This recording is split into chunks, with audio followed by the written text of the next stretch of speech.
2020 से अब आइल 21 सुना रानी नू हो।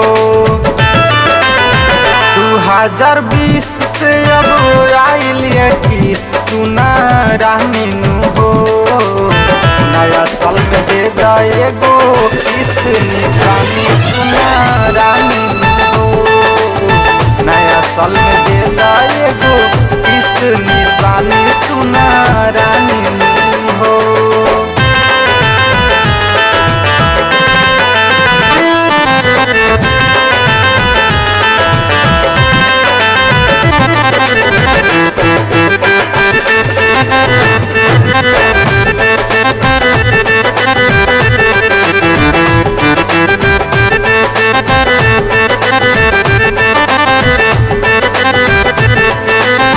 बीत गईल असर में 2020 हो।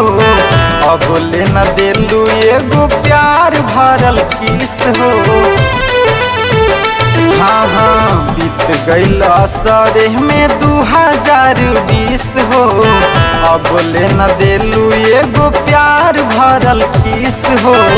जान मारे तिल तोहार उठवा के पानी सुना रानी नू हो। जान मारे तिल तोहार उठवा के पानी सुना रानी नू हो। नया साल में दे दा एगो किस्त निशानी सुना रानी नू हो।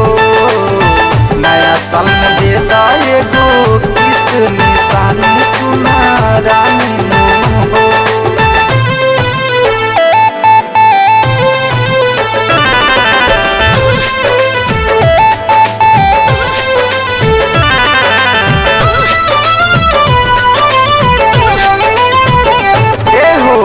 करन के मारन भइल बाटे तोहरा बिना।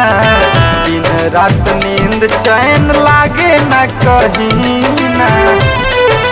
हाँ करन के मारन भइल बाटे तोहरा बिना। दिन रात नींद चैन लागे न कहीं ना। कहेले सूरजमल देखी पहिला उठानी सुना रानी नू हो। कहेले परदुमन देखी पहिला उठानी सुना रानी नू हो। नया साल में दे दा एगो किस्त निशानी